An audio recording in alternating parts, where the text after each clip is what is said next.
بسم اللہ الرحمن الرحیم۔ تمام تعریفیں اللہ کے لیے ہیں، وہی نیک لوگوں کا رب ہے۔ میں گواہی دیتی ہوں کہ اللہ کے سوا کوئی معبود برحق نہیں ہے، وہ یکتا ہے، اس کا کوئی شریک نہیں، اور میں یہ بھی گواہی دیتی ہوں کہ ہمارے نبی محمد صلی اللہ علیہ وآلہ وسلم اللہ کے رسول اور بندے ہیں۔ السلام علیکم دوستو۔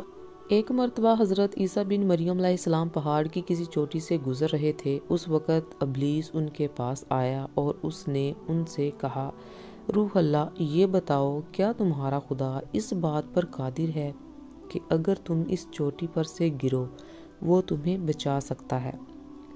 حضرت عیسیٰ علیہ السلام نے کہا، جی ہاں، میرے رب کو یہ قدرت حاصل ہے۔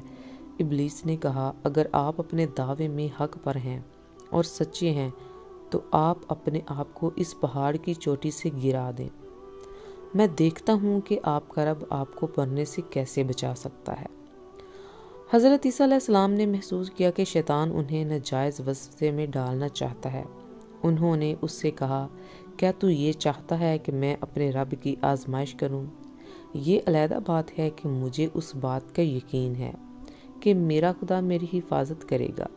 اللہ کا ہر فرمان برحق ہے، ہمیں اس میں شک کرنے کی کوئی گنجائش نہیں ہے، لیکن میں خدا کی آزمائش نہیں کرتا۔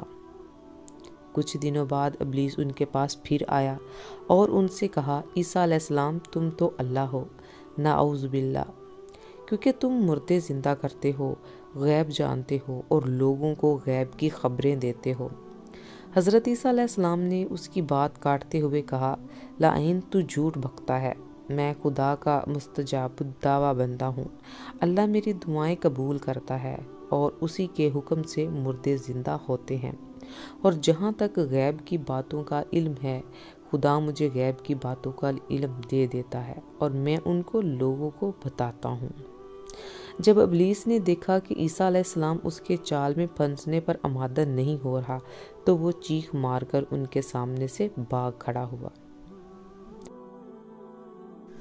ابو النصر نشاپور کا ایک سلطان ہو گزرا ہے۔ ایک مرتبہ وہ لاؤ لشکر سمیت اپنے دارالحکومت میں داخل ہو رہا تھا کہ ایک مقام سے ایک قاری کی آواز آئی۔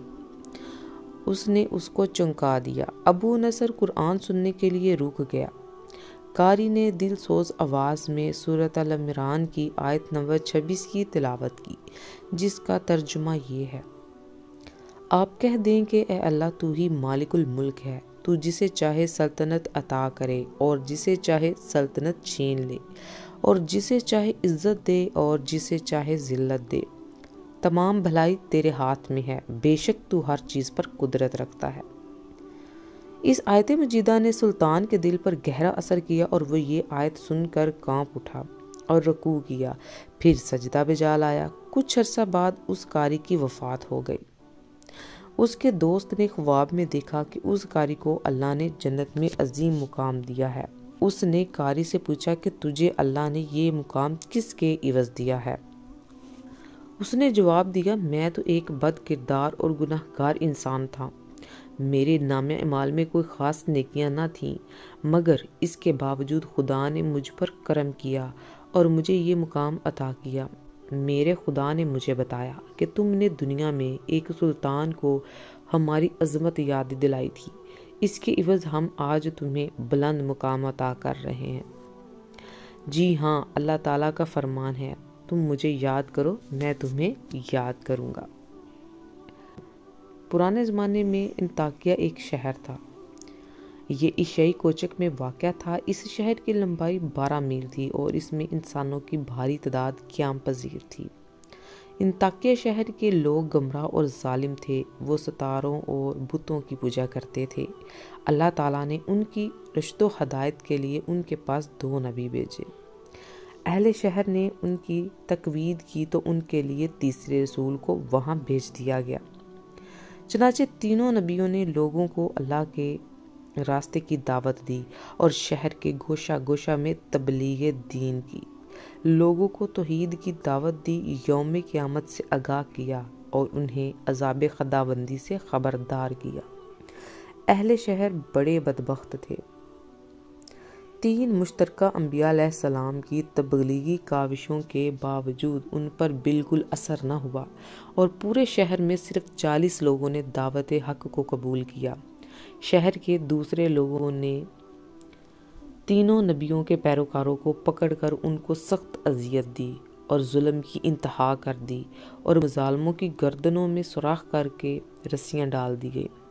شہر کے ظالم لوگ رقص بسمل سے لطف اندوز ہوتے۔ اس شہر میں ایک مرد مومن رہتا تھا۔ وہ ان انبیاء پر ایمان لایا لیکن وہ اپنے ایمان کو مخفی رکھتا تھا۔ وہ شہر میں بڑھئی کا کام کرتا۔ اسے جو مزدوری ملتی تھی اس کے 2 حصے کرتا تھا۔ اس میں سے ایک اپنے اہل خانہ کو کھلاتا تھا اور دوسرا حصہ غربا اور مساکین میں تقسیم کرتا تھا۔ جب اس کو لوگوں پر کیے جانے والا ظلم کے بارے میں پتہ چلا تو انہوں نے اپنی قوم کو تبلیغ کرتے ہوئے کہا، اے میری قوم، ان کی اتباع کرو، ان رسولوں کی پیروی کرو جو تم سے کوئی اجر نہیں مانگتے اور وہ راہ راست پر ہیں، کیونکہ میں اس ذات کی بندگی کرتا ہوں جس کی طرف ہم سب نے پلٹ کر جانا ہے۔ دوستو، امید کرتی ہوں آج کی ویڈیو آپ کو پسند آئی ہوگی۔ اس کو سبسکرائب کریں، لائک کریں اور زیادہ سے زیادہ شیئر کریں۔